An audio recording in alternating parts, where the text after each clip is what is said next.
नमस्ते. Kamal kitchen मध्ये आपल्या सर्वांचे स्वागत आहे. आज मी महाराष्ट्रीयन पोहे कसे बनवत आहे ते दाखवत आहे. पोह्यांच्यात खूप प्रकार आहेत, पण त्यातून निवडलेला माझा हा महाराष्ट्रीयन अगदी सिंपल कांदा पोहे कसे बनवते ते दाखवत आहे. त्यासाठी मी हे 5 जणांसाठी पोहे घेतलेले आहेत. 5 मुठी घेतलेत. 5 मुठी घेतले की 5 जणांना भरपूर होतात. तर ते मी 10 मिनिटं भिजवून घेतलेले आहेत, कारण हे पोहे थोडेसे जाड आहेत, त्याच्यामुळे थोडा जास्त वेळ लागतो, म्हणून मी 10 मिनिटं अगोदर पोहे भिजवून घेतले. आणि इथे 2 कांदे चिरून घेतलेले आहेत, हिरवी मिरची घेतली, आलं घेतलेलं आहे, कोथिंबीर घेतलेली आहे, कढीपत्ता घेतलेला आहे आणि हे लिंबू वरून पिळण्यासाठी इथे शेंगदाणे अशा भाजून फाकळ्या करून घेतलेल्या आहेत, छान लागतात. आणि सजावटीसाठी शेव आणि थोडीशी गोड साखर. फोडणीसाठी मोहरी घेतलेली आहे, जिरं घेतलेलं आहे, हळदी घेतली आहे आणि मीठ घेतलेलं आहे. चला तर आपण रेसिपीला सुरुवात करू.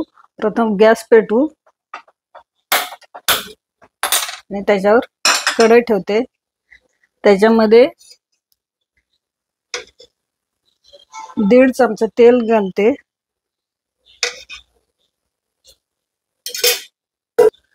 तर आता मी याच्यात हे लिंबू पिळून ठेवणार आहे. थोडंसं मुरलं की त्याला वेगळाच स्वाद येतो. आणि 1 चमचा गोड साखर, हे थोडंसं मुरायला ठेवायचं. आता ह्याच्यात मी लिंबू आणि साखर चांगले मिक्स करून घेतलेले आहेत. असेच मुरायला ठेवायचे. तोपर्यंत आपण हे शेंगदाणे आहेत ना, ते खरपूस तळून घेऊयात.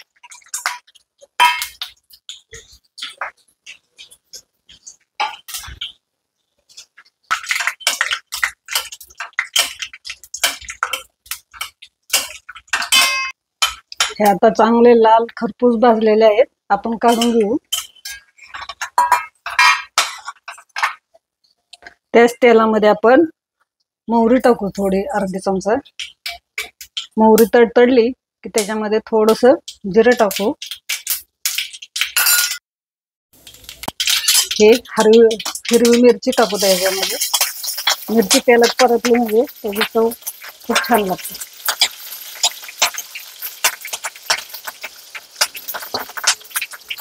कढीपत्ता पण टाकूया.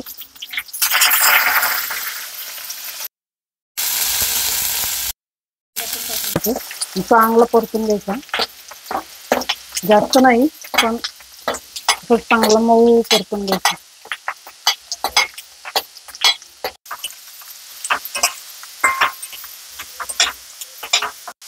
हा कांदा आपण 1 ते 2 मिनिटं चांगला मऊ परतून घेऊ.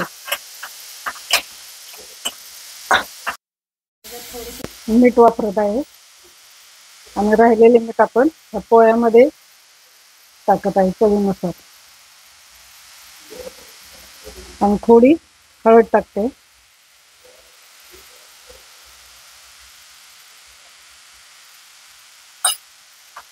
आणि हे 2 मिनिटं परतत राहायचं.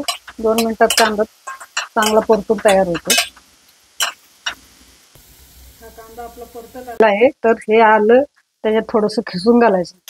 करून बघा, हा फ्लेवर छान लागतो पोह्यामध्ये. थोडंसं खिसून घालायचं त्याला.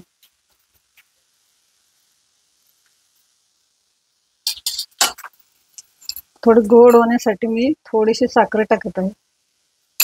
आपला कांदा चांगला परतलेला आहे. त्याच्यात पोहे टाकून देऊ. बघा, थोडा वेळ जास्त वेळ भिजवायला ठेवलं तर हलके फुलफुलीत झाले. त्याला वेळ लागतो. जाड पोहे म्हणजे पोहे असतील त्याच्या पद्धतीने, पातळ असतील तर कमी वेळ लागतो, जाड असतील तर खूप वेळ लागतो. आणि आता आपण हे हलवून घेऊया. याला जास्त अजिबात हलवायचं नाही, व्यवस्थित सगळं मिक्स करून घ्यायचं आणि चांगलं झाकून एक वाफ काढून घ्यायची. तर हे माझं मिक्स झालेलं आहे. थोडीशी वाफ देते मी. याच्यावर झाकण ठेवू 2 मिनिटं. गॅस एकदम कमी करायचं आणि 1 मिनिटासाठी झाकून ठेवायचं. त्याच्यात मी मगाशी अर्धा चमचा टाकला होता, अजून थोडंसं टाकते. म्हणजे आंबट, गोड आणि तिखट असे पोहे लागणार आहेत आपले. तर आपल्याला कोरडे वाटले तर थोडस पाण्याचा शिंपडा द्यायचा आणि झाकण ठेवायचं. एक वाफ काढायची, एकदम मऊसूत पोहे होतात. हे पोहे आता आपले तयार झालेत आणि त्याच्यामध्ये हे शेंगदाणे टाकू शेवटी आणि सगळे असे एकजीव करून घेऊ. हे आता झालेले आहेत. तर आपण डिश मध्ये काढू. थोडस गॅस बंद करू. बघा किती मऊसूत झालेत. असे पोहे केले ना कधीच असे वातड होत नाहीत.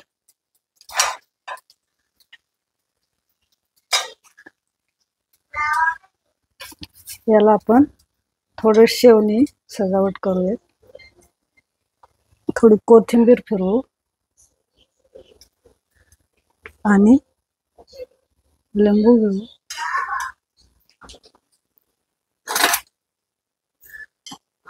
घ्या आमचे गरमागरम